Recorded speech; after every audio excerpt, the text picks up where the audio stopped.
하나님의 말씀은 요한복음 7장 37절에서 39절 말씀입니다. 자, 대독자가 봉독에 올려둘 때 잘 들으시고 또 같이 읽으실 분들은 크게 같이 읽으시기 바랍니다. 자, 37절부터서 시작. 명절 끝날 곧 큰 날에 예수께서 서서 외쳐 이르시되 누구든지 목마르거든 내게로 와서 마시라. 나를 믿는 자는 성경의 이름과 같이 그 배에서 생수의 강이 흘러나오리라 하시니 이는 그를 믿는 자들이 받을 성령을 가리켜 말씀하신 것이라. 예수께서 아직 영광을 받지 않으셨으므로 성령이 아직 그들에게 계시지 아니하시더라. 아멘. 자, 오늘 본문 내용을 가지고 성령의 강물이 흘러 넘치리라. 우리 한번 크게 한번 해보실까요? 성령의 강물이 흘러 넘치리라. 자, 우리 다 옆에 사람 보시면서 성령 받으세요. 다시 한번 꼭 받으세요. 할렐루야. 여러분, 사람은 누구나 목마름을 가지고 살아갑니다. 육체가 물을 갈망하듯이 우리의 영혼도 갈급함을 느껴요. 그런데 그 갈급함은 단지 환경 때문이 아니에요. 우리 환경 때문이라고 그러잖아요. 돈 없어서 갈급해요. 아파서 갈급해요. 새끼가 말 안 들어서 갈급해요. 이거 아니에요. 환경 때문이 아닙니다. 모든 것을 갖춘 사람도 허전함을 느끼죠. 왜일까요? 영혼이 살아있기 때문입니다. 자, 영혼이 살아있기 때문이다. 우리 안에 뭐 있어요? 영혼이 있습니다. 눈에 안 보여요, 영혼은. 그러나 우리 안에 있습니다. 그 영혼은 창조주 하나님을 만나기 전까지는 결코 만족을 할 수 없습니다. 예수께서 말씀하신 요한복음 7장의 배경은 초막절이요, 이스라엘의 그 초막절 절기입니다. 이스라엘의 최대 명절 중 하나인 초막절은 하나님께서 광야에서 이스라엘 백성에게 물과 양식을 공급하시는 은혜를 기념하는 절기입니다. 특히 초막절 마지막 날에는 제사장들이 실로암 그 못에서 물을 길러다가 성전 그 제단에 붓는 의식을 행했습니다. 이는 과거 광야에서 반석에서 물이 터진 사건을 상기시키는 행위였습니다.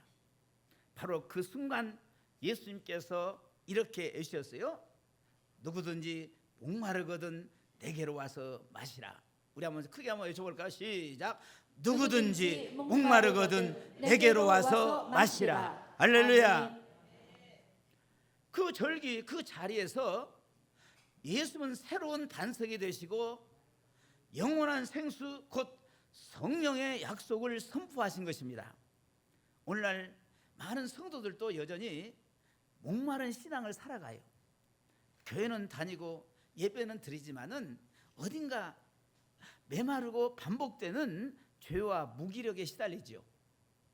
말씀을 들어도 감동이 없고 기도해도 능력이 없는 자신을 보며 한숨을 짓습니다. 바로 이때 예수님은 우리에게 동일한 초청을 하십니다. 목마르냐? 내게로 와서 마시라. 내가 내게 생수의 강 성령을 주겠다. 크게 아멘 하세요. 아멘해야 빨리 성령을 주시지. 아멘도 안 해 성령 주겠어요? 성령을 주겠다. 다 크게 하지. 막 갈급이야 갈바오지. 성령을 주겠다. 크게 아멘한 사람은 반드시 성령을 줄 것입니다.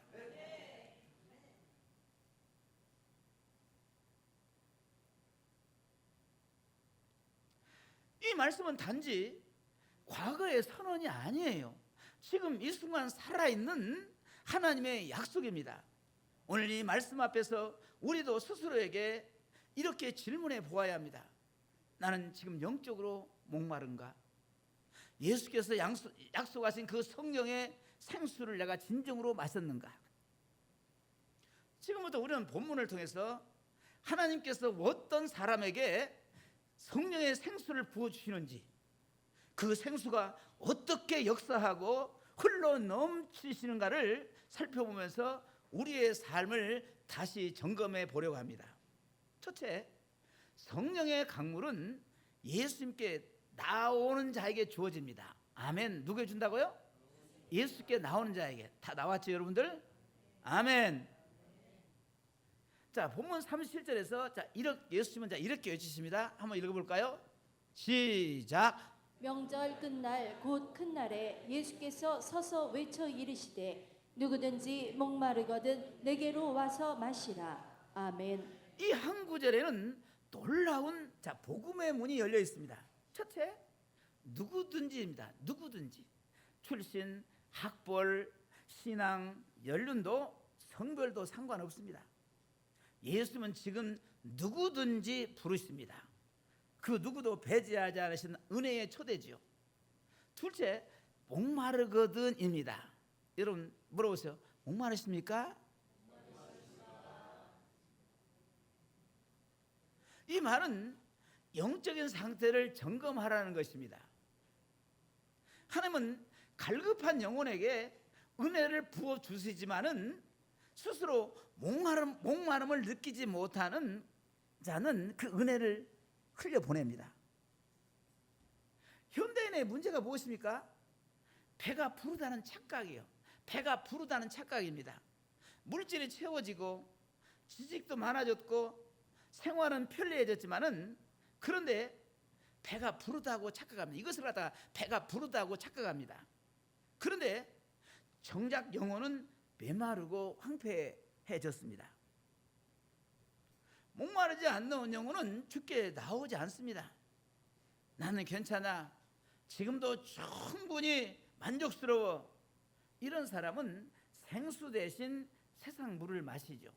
돈이라는 물, 인정이라는 물, 쾌락이라는 물, 심지어 종교적인 활동이라는 물로 갈증을 달래보지만은 마셔도 또 갈급합니다.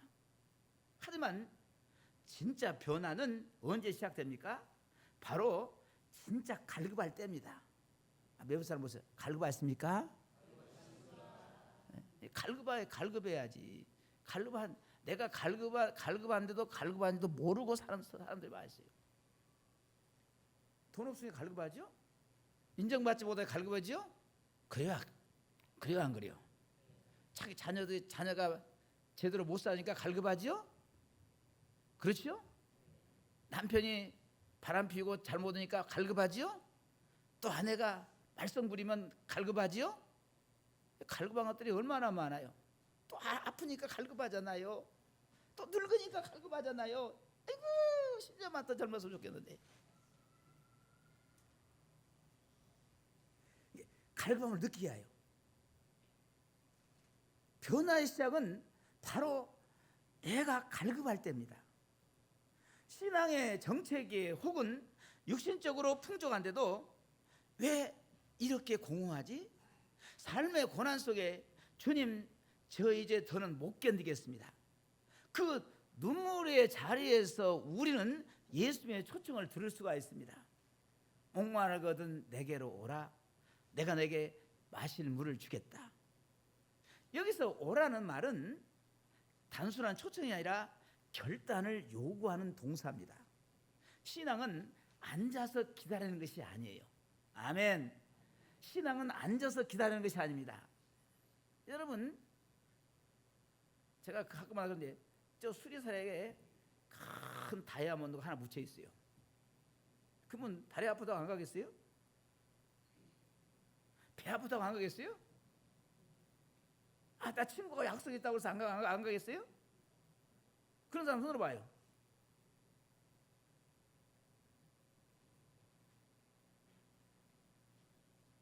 신앙은 앉아서 기다리는 거 아니에요. 내가 그 다이아몬드를 쟁취하기 위해서 뭐요? 다리 아파도 쩔룩쩔룩 올라가는 것입니다. 왜? 그걸 얻기 위해서. 배 아파도 가는 것이고, 진정한 갈망이 있는 자는 예수께 나아가요. 마가복음 5장에 나오는 혈루증 여인을 한번 생각해 보십시오. 12년 동안 병을 앓던 그녀는 인간적인 방법으로는 해결할 수 없는 것을 절감했어요. 그녀는 군중을 뚫고 예수님의 옷자락을 만졌고 그 순간 병이 나았습니다. 왜요? 목마름이 있었기 때문입니다. 그리고 그 갈망이 예수님께로 이끌었어요. 요한복음 4장의 수가성 여인도 마찬가지입니다. 그녀는 5번 결혼하고도 6번째 남자와 함께 살고 있었습니다. 그 마음속 공허와 목마름은 이루 말할 수 없었지요. 그러나 예수님은 이렇게 말씀하십니다. 요한복음 4장 13절 14절 우리 크게 읽겠습니다. 시작. 이 물을 마시는 자마다 다시 목마르려니와 내가 주는 물을 마시는 자는 영원히 목마르지 아니하리라. 아멘. 이 말씀은 우리에게도 주어지는 복음이에요. 진짜 문제는 우리의 실패나 상처가 아닙니다. 진짜 문제는 예수님께로 나아가지 않는 태도예요. 성령의 강물은 예수님께 나오는 자에게 흐르기 시작합니다. 사랑하는 우리 성도 여러분, 오늘 우리가 가장 먼저 해야 할 일은 예수님께 나아가는 것입니다. 예수님께 나아가는 거예요. 어제보다 더 깊이, 더 진실하게, 더 목마른 심령으로 예수님 앞에 무릎을 꿇는 것입니다. 주님은 지금도 말씀하세요. 목마르냐? 내게로 와서 마셔라. 생수의 강이 흘러 넘치게 하겠다. 이 부르심 앞에 여러분의 영혼이 응답하시기를 주의 이름으로 축원합니다. 둘째, 성령의 강물은 우리 속에서 흘러나옵니다. 또 예수님께서 이어서 하신 말씀이 뭐냐면은 요한복음 7장 38절입니다. 시작. 나를 믿는 자는 성경의 이름과 같이 그 배에서 생수의 강이 흘러나오리라 하시니. 아멘. 이 말씀은 단순히 우리가 은혜를 받은 것에서 끝나지 않고 우리를 통해서 은혜가 흘러나간다는 것을 말해줍니다. 주님은 채워주시겠다라고 아니라 넘쳐 흐르게 하시겠다라고 약속하십니다. 예수님은 이 말씀을 통해서 우리를 향한 하나님의 놀라운 계획을 드러내십니다. 성령을 받은 자는 더 이상 고여 있는 웅덩이가 아니라 흐르는 강물처럼 존재 자체가 복이 되어서 다른 이들을 살리는 통로가 되는 것입니다. 그렇다면 성령님이 어떤 분이십니까? 성령님은 내 안에서 역사하시는 인격적인 분이세요. 지정의를 가지고 계신 분이십니다. 예수님은 성령을 생수의 강에 비유하셨어요. 왜일까요? 강물은 가만히 있지 않습니다. 항상 흘러가면서 길을 만들고 메마른 땅을 적시고 죽은 곳에 생명을 공급하지요. 성령은 단지 어떤 힘이나 느낌이 아니에요. 성령은 인격적인 하나님이십니다. 지정의를 가지고 계신 분이에요. 그분은 슬프기도 하시고, 그분은 기뻐하시기도 하시고, 그분은 아프기도 하게 하시고, 아픈 마음도 가지고 계시고, 할렐루야, 희노애락을 가지신 분이십니다. 그분이 내 안에 오셔서 내 생각을 바꾸시고 마음을 감동시키며 입술을 통하여서 은혜의 말을 하게 하시고 손과 발을 움직여서 복음의 통로가 되게 하십니다. 그 성령께서 내 안에 거하신다면은 내 속에서 변화가 시작됩니다. 생각이 바뀌고 말이 달라지고 행동이 새로워지고 관계가 살아나고 기도가 터지고 사랑이 흘러나오게 됩니다. 그때 비로소 우리는 하나님의 통로, 은혜의 통로가 되는 것입니다. 또한 성령의 강물은 나를 넘어서 다른 이에게 흘러가요. 생수의 강이 배에서 흘러나온단 말은 단순히 내 갈증이 해소되는 것을 넘어서 내가 축복의 통로가 된다는 것을 뜻합니다. 우리는 종종 신앙을 나를 위한 것으로만 생각합니다. 내가 은혜 받고 내가 회복되고 내가 깊어지고, 물론 그 출발은 중요합니다. 하지만 예수님의 뜻은 거기서 멈추지 않습니다. 내 안에 흐른 성령의 강물이 다른 이들에게도 흘러가야 한다는 뜻입니다. 기도의 사람을 통해서 가족이 살아납니다. 할렐루야. 기도하는 부모가 있으면, 기도하는 엄마가 있으면 그 가정은 망하지 않습니다. 그 자녀는 망하지 않아요. 기도를 통해서 가정이 살아납니다. 중보자의 기도를 통해서 교회가 살아나요. 직장에는 믿음의 사람을 통해서 그 공동체가 살아납니다. 한 청년의 순결한 신앙을 통해서 캠퍼스가 달라지는 거예요. 바로 이것이 성령의 역사의 특징입니다. 자기만을 위한 것이 아니라 반드시 흘러가게 하십니다. 이 시대의 교회가 세상에 영향력을 잃는 이유가 무엇입니까? 흘러야 할 강물이 막혀있기 때문입니다.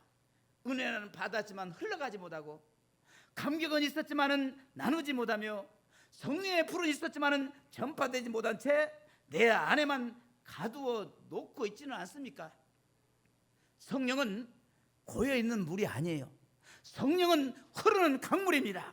막힌 마음, 막힌 공동체, 막힌 교회를 뚫고 흐르기를 원하십니다.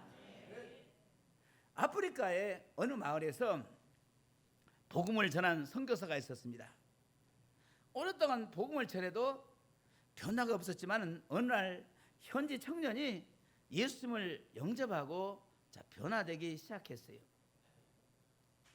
그는 말씀을 읽고 기도하기 시작했고, 가난했지만은 주변 사람들을 이렇게 섬기기 시작했습니다. 그 청년의 삶을 통해서 그의 가족이 변화되고 친구들이 교회로 나오고, 결국 그 마을 전체가 복음의 강물에 젖게 되지요. 그 한 사람의 배에서 생수의 강이 흘러나온 것입니다. 성령은 지금도 그렇게 역사하십니다. 사랑하는 성도 여러분, 성령의 강물은 받기만 하고 끝나는 은혜가 아니에요. 흘러야 합니다. 넘쳐야 합니다. 퍼져야 합니다. 우리는 은혜의 저수지가 아니라 하나님의 생명수가 흐르는 강줄기가 되어야 해요. 여러분의 입술, 여러분이 하는 기도, 손길, 발걸음을 통해서 오늘도 성령의 강물이 이 시대를 적시기를 주의 이름으로 축복합니다. 셋째, 성령은 믿는 자 안에 영원히 거하십니다. 믿는 자 안에, 그 성령은 믿는 자 안에 내 안에 거하시, 떠나지도 않으시고 영원히 거하신 분이십니다. 요한복음 7장 39절 한번 읽어볼까요? 시작. 이는 그를 믿는 자들이 받을 성령을 가리켜 말씀하신 것이라. 예수께서 아직 영광을 받지 않으셨으므로 성령이 아직 그들에게 계시지 아니하시더라. 아멘. 이 구절은 예수님의 약속을 해석해 주는 구절입니다. 예수께서 말씀하신 생수의 강은 성령을 뜻하며, 이 성령은 예수 믿는 자들이 장차 받게 될 것이라는 선언입니다. 즉 성령은 예수를 믿는 자에게 주어지는 하나님의 선물이에요. 우리 모든 성도님들은 이 선물을 받기로 결단하시면 우리 크게 아멘. 아이, 목사만 손만 들면 여러분 손한테 장난이 맞아. 받기를 원하시면 크게 아멘. 얼마나 좋아요. 그래도 손 안 든 사람이 있어요. 아이고 참, 그런 사람 안 받으려나 봐. 그리고 이 성령은 일시적으로 임하시는 분이 아니라 우리 안에 영원히 거하시며 삶 전체를 변화시키는 분이십니다. 그런데 성령님은 언제 오셨습니까? 성령님은 예수님이 영광 이후에 오셨습니다. 본문에서 요한은 예수님께서 아직 영광을 받지 아니하셨으므로라고 말하죠. 여기서 영광이란 예수님의 십자가의 죽음과 부활 그리고 승천을 뜻합니다. 왜 예수님이 십자가 이후에 성령이 오셨을까요? 이유는 분명합니다. 죄의 문제, 죽음의 문제, 사망의 권세가 예수님의 십자가로 완전히 해결되었기 때문입니다. 예수님이 길을 여셨기 때문에 이 성령님은 이제 모든 믿는 자들 안에 내주하실 수 있게 된 것입니다. 구약시대 때는 특정한 사람에게 제한적으로 임하시던 성령께서 이제는 예수를 믿는 모든 자에게 영원히 내주하시는 은혜를 베푸신 것입니다. 그것이 오순절 사건이었고, 그 이후 오늘까지도 계속되는 성령 시대의 시작이었습니다. 벽에 붙는 거 보셨습니까? 한 번도 안 봤죠? 이제 다 보입니까? 벽에 붙은 거? 한 번도 안 봤죠? 한 번도 읽어본 사람 안 읽어봤죠? 그럼 우리 한번 저거 한번 주목을 주고 한번 저거 한번 우리 여쭤볼까요? 초대교회 그 불꽃 성령은 지금도 ING 시작. 초대교회 그 불꽃 성령은 지금도 ING. 할렐루야. 아멘. 또 반대쪽으로 멈추지 않는 성령의 물결 지금 우리 안에 시작. 멈추지 않는 성령의 물결 지금 우리 안에. 내 안에 내 안에 우리 안에 자, 내 안에 내 안에 성령님은 자 어떤 분이십니까? 성령님은 단지 체험이 아닌 동행의 인격입니다. 많은 성도들이 성령을 한번 받는 체험으로 이렇게 생각해요. 감격의 예배, 눈물의 기도, 불 같은 뜨거움, 방언과 같은 은사, 물론 그런 경험이 중요하지요. 하지만 진정한 성령의 역사는 내주하심으로 인한 일상의 변화입니다. 성령은 감정의 순간에만 역사하시는 분이 아니에요. 아침에 눈을 뜰 때에도, 직장에서 일을 할 때에도, 가정에서 가족을 대할 때에도, 사람들과 갈등할 때에도 늘 함께 하시며 도우시는 하나님이십니다. 할렐루야. 힘들고 어려울 때 성령님을 부르시기 바랍니다. 아멘. 난처하고 이럴 때 성령을 부르시라니까요. 힘들고 어려울 때 성령을 부르시기 바랍니다. 그분은 하나님이십니다. 아멘. 그러면 여러분을 도와주십니다. 자, 예수께서 제자들에게 하신 그 약속을 한번 기억하십시오. 요한복음 14장 17절 한번 읽어볼까요? 시작. 그는 너희와 함께 거하시며 또 너희 속에 계시겠습니다. 아멘. 예수님이 하신 이 약속에서 바로 요한복음 7장 39절에서 말씀하신 믿는 자들이 받을 성령의 실제입니다. 성령은 떠나신 분이 아니에요. 예수님을 믿는 자 안에 영원히 거하시는 하나님의 임재입니다. 성령님이 어떤 분이십니까?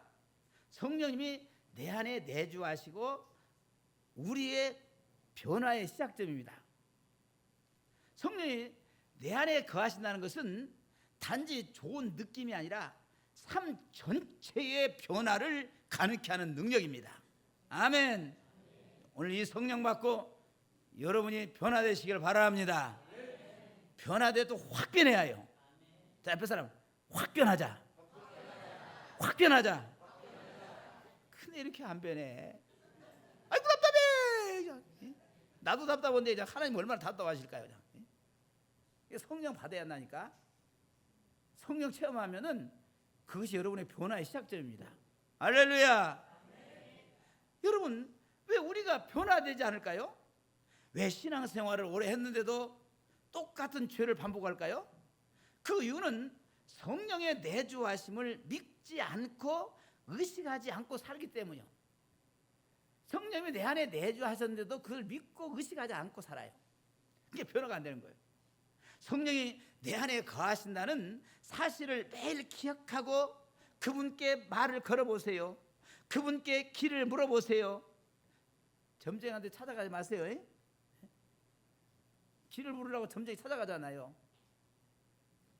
점쟁이한테 길을 묻다가요, 점쟁이의 역사하는 귀신이 여러분 안에 들어가면요, 여러분 귀신 들어가면 어떻게 됩니까? 여러분이 신세가 한 번씩 다 가봤지요? 안 가봤어요? 이제부터는 안 가면 됩니다. 그 전에 갔어도 지금부터 안 가면 되는 거예요. 점쟁이가 길을 물으면 안 돼. 누구에게 물어야 해요? 성령 하나님께 길을 묻고 그분의 뜻을 따라 순종하려고 한다면은 우리의 생각, 말, 행동이 달라지기 시작해요. 무기력했던 내 삶에 능력 있는 삶으로 고집스럽던 내 자아가 하나님의 뜻 앞에 부드러워지고, 아이, 얼마나 여러분 고집쟁이들이 고집장이 아니에요. 한번 보세요. 고집이 다 어디 붙었는가? 우리 또 남자씨들은요 고집이 더 세지요. 나이가 들었으면 아주 고집이 좀 떨어져야 하는데 여전히 뭔가 60, 70대도 고집이 다닥다닥 붙어가지고 그리고 살면은 말년에 환영받고 살겠어요? 사랑받고 살겠어요? 근데 그 고집 내가 때린다고 떼줘요? 이거 고집 붙었네? 딱 뛰고 이거 붙었네? 딱 뛰고 이거 고집 붙었네? 딱 뛰고 떨어져 안 떨어져요? 여러분은 죽었다 떼도 떨어지지 않습니다. 누가 떼야요? 성령님께서. 할렐루야. 고집스럽던 내 자아가 하나님의 뜻 앞에 부드러워지고 포기하고 싶던 상황 속에서 다시 일어나는 소망을 얻게 되지요. 성령님은 나를 예수님을 닮은 사람으로 바꾸기 위해서 내 안에 들어오신 분이십니다. 그리고 지금도 말씀하시며 이끌어가세요. 오늘 우리가 붙잡을 말씀은 단 하나입니다. 성령은 내 안에 거하신다.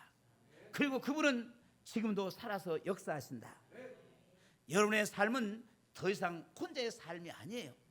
성령은 지금도 여러분 앞에서, 여러분 안에서 하나님의 나라를 이루고 계십니다. 그렇다면 우리가 할 일은 무엇입니까? 바로 이렇게 고백하며 살아가는 것입니다. 성령님, 오늘도 제 안에 계신 것을 믿습니다. 크게 아멘. 제 마음을 열고 오늘도 주님과 동행하겠습니다. 이 고백 위에 성령의 강물이 흘러넘치는 변화의 삶, 능력의 삶, 열매 맺는 삶이 여러분 안에서 시작될 줄 믿습니다. 크게 아멘. 사랑하는 성도 여러분, 오늘 우리는 예수님의 선포를 들었습니다.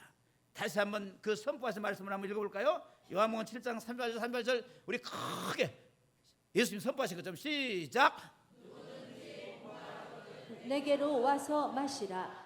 나를 믿는 자는 성경의 이름과 같이 그 배에서 생수의 강이 흘러나오리라. 아멘. 이 말씀은 오늘을 살아가는 모든 믿는 자들에게 주시는 초청입니다. 예수님은 말씀하시죠. 누구든지 목마르거든 내게로 와서 뭐요? 마시라. 그리고 그렇게 예수님을 믿고 갈망하는 자에게는 그의 내면 깊은 곳에서 생수의 강이 흘러나오게 하시고 그리고 약속하셨습니다. 이 생수의 강은 바로 성령입니다. 성령은 오늘도 우리 안에서 역사하시는 하나님의 영이세요. 그분은 단지 체험의 대상이 아니라 매일의 삶을 이끄는 주인이자 도우심이십니다. 예수께서 영광을 받으신 이후 십자가를 짊어지시고 죽으시고 부활하시고 승천하신 그 이후에 우리는 더 이상 기다리지 않아도 됩니다. 성령은 이미 우리에게 주어졌고 믿는 자 속에서 내주하시며 우리 삶을 새롭게 변화시키고 계십니다. 몇 해 전 한 가정주부의 간증이 유튜브를 통해서 많은 이들에게 도전이 되었습니다. 그녀는 한때 세상적인 성공과 안정된 삶을 꿈꾸며 열심히 살았지만은 남편의 사업 실패, 자녀의 반항, 그리고 본인의 건강 문제로 말미암아 삶 전체가 무너져 내리는 고통의 시기를 겪었습니다. 그때 그는 이렇게 고백하죠.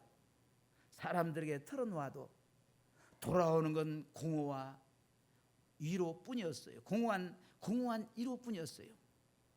교회 나가긴 했지만은 예배 시간에도 울고만 있었고 하나님이 정말 나를 사랑하신지 의심했어요. 그러던 어느 날 우연히 들은 설교에서 목마르거든 내게로 오라는 예수님의 음성이 마치 그 여자의 마음을 뚫고 들어왔습니다. 그녀는 예배당 가장 뒷자리에 앉아서 그 말씀을 듣고 조용히 이렇게 기도했다고 합니다. 주님, 이제 저도 목이 마릅니다. 세상도 사람도 내 목마름을 채워주지 못합니다. 주님, 저도 마시고 싶어요. 제 안에도 그 강물이 흐르게 해주세요. 그 순간 그녀는 뜨거운 눈물이 멈추지 않았고 그날 이후 매일 아침 말씀을 읽고 성령께 하루를 맡기며 완전히 새 사람이 되었습니다. 변한 건 환경이 아니었어요. 환경은 여전합니다. 무엇이 변했습니까? 그녀 안에서부터서 성령의 강물이 흐르게 시작한 것입니다. 그녀는 이웃과 친지, 교회 사람들에게 그 간증을 나누며 살아가는 살아있는 복음이 되었습니다. 성령의 역사는 그때 그 사람들의 이야기가 아니에요. 오늘 우리 안에도 성령의 강물이 흐를 수 있습니다. 오늘 이 자리에 계신 여러분 중에도 나는 목마릅니다. 주님, 제 안에도 성령의 강물이 흐르게 하소서라고 고백할 용기만 있다면 주님은 당신 안에도, 여러분 안에도 생수의 강을 부어 주실 것입니다. 성령님, 제 안에 오셔서 흐르소서. 성령님, 제 안에 오셔서 흐르소서. 이 고백이 여러분의 삶을 바꾸는 결정적인 순간이 되기를 주의 이름으로 축복합니다. 할렐루야. 우리 한번 찬송하고, 뜨겁게 찬송하고, 주여 내게도 성령을 부어주옵소서, 내 안에도 성령이 흐르게 하여 주옵소서. 이런 마음으로, 뜨거운 마음으로 결단하면서 기도하겠습니다.